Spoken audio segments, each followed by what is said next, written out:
रोहतक से भाजपा के सांसद डॉक्टर अरविंद शर्मा के बगावती सुर के बाद अब भाजपा की पूर्व शहरी निकाय मंत्री कविता जैन का भी दर्द छलका है। वैश्य समाज के कार्यक्रम में उन्होंने अग्रवाल समाज के मंत्री विधायक यहां तक कि मुख्यमंत्री बनाने की इच्छा जाहिर की है। यही नहीं, एक दिन की बारिश में रोहतक में बाढ़ जैसे हालातों को लेकर पूर्व मुख्यमंत्री भूपेंद्र सिंह हुड्डा और अधिकारियों पर इसका ठीकरा फोड़ा है। प्रदेश में अग्रवाल समाज की भागीदारी राजनीति होने को लेकर पूर्व निकाय मंत्री कविता जैन का दर्द छलका है। उन्होंने कहा कि वैश्य समाज की भागीदारी राजनीति में बेहद कम है और वह चाहती हैं कि अग्रवाल समाज के लोगों की हिस्सेदारी राजनीति में हो। उन्होंने कहा, विधायक, सांसद, राज्यसभा सांसद, यहाँ तक कि प्रदेश का मुख्यमंत्री भी अग्रवाल समाज से होना चाहिए। कविता जैन रोहतक के हिसार बाईपास स्थित इन्विटेशन गार्डन में एक कार्यक्रम में शिरकत कर रही थी। बाद में पत्रकारों से बातचीत करते हुए उन्होंने 2 दिन पहले रोहतक में हुई बारिश के हालात बिगड़ने का ठीकरा पूर्व मुख्यमंत्री भूपेंद्र सिंह हुड्डा पर फोड़ा है। उन्होंने कहा कि पूर्व की सरकारों में व्यवस्थाएं दुरुस्त नहीं थी, जिस कारण हालात बिगड़े। हालांकि उन्होंने ये भी माना कि अधिकारी मनमानी कर रहे हैं, जिसकी वजह से भी ये हालात हुए हैं।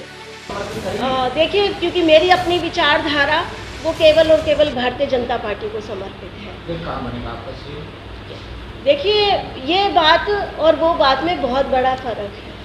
हमने ये कहा कि हमारे समाज का सब होना चाहिए, प्रतिनिधित्व होना चाहिए। तो ये चीज़ें विचारधारा किसी भी विचारधारा से जुड़े हो सकते हैं। कोई भी समाज का व्यक्ति है, चाहे वो कोई भी बिरादरी का है, वो किसी भी पार्टी के अंदर, जरूरी नहीं है कि सारे समाज के लोग एक ही पार्टी से जुड़े हुए हों। आप कोई भी समाज उठाकर देख सकते हो। सभी समाज के जो व्यक्ति हैं वो सभी विचारधाराओं के अंदर बटे होते हैं। आज जो मेरी अपनी विचारधारा की आप बात करते हैं, तो मैं जन्म से भारतीय जनता पार्टी संघ परिवार से हूँ। तो मेरी विचारधारा अपने भारतीय जनता पार्टी को ही समर्पित है। आप मानते हैं कि हरियाणा में या फिर बीजेपी में वैश्य समाज की भूमिका थोड़ी सी कम है? देखिए, क्योंकि समय पहले जब 70 विधायक होते थे, कभी उस समय हमारे समाज का प्रमुख काफ़ी अच्छा था। आज वर्तमान समय के अंदर हमारे 8 या 9 विधायक, जिस समय मैं मंत्री थी उस समय हम लोग 10 लोग भी थे।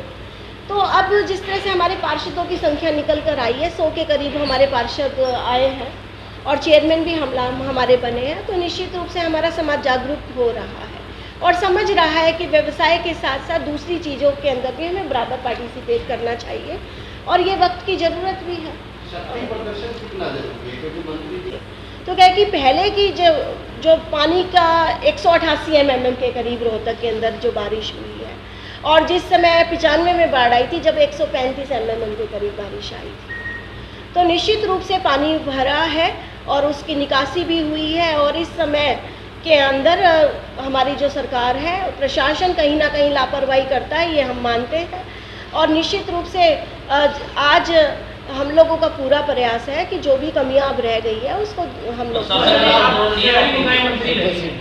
बजट आता है हर साल बारिश होने से पहले नदी नाले और नहरों के लिए, क्या लगता है कि वो सही तरीके से यूज होता है? देखिए, इसमें मैंने आपको पहले भी कहा कि कहीं ना कहीं जो प्रशासन की जो लापरवाही है, इस बात को मैं मानूंगी पूरी तरह से, क्योंकि समय रहते चीज़ें जागरूक जो होना चाहिए, जैसे जो आह्वान किए जाते हैं एक सरकार के स्तर पर, हम लोग डिसीज़न भी लेते हैं, उनको ऑर्डर्स भी देते हैं, लेकिन खामी कहाँ रह जाती है, कहीं ना कहीं वो दिक्कत की बात बनती है। इस बात को बिल्कुल कार्रवाई होनी चाहिए।